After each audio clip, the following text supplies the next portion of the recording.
Cần thủy cơ hai vợ iwi Hungpung Philava Lấy xí la Mơ xa lũy cơ ba Iwi ấy nơ cơ ta vợ Thủy hay rơ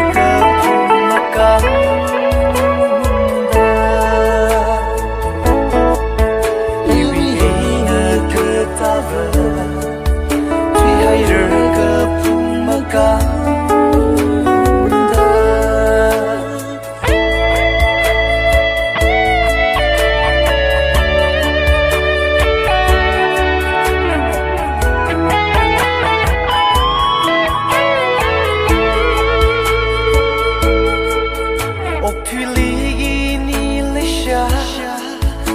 mà cơ tung ý mi ri mà lại sửa la ili mi gơ hai lấy gơ shi Philava na we mà xa lũy cơ ba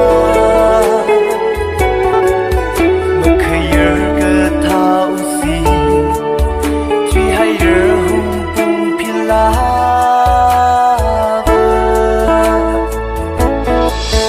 Mơ khơi giờ cơ thao si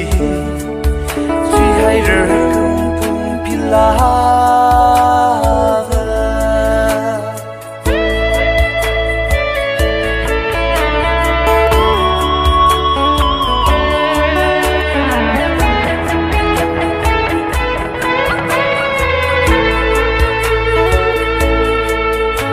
Li ra sớm gấp ha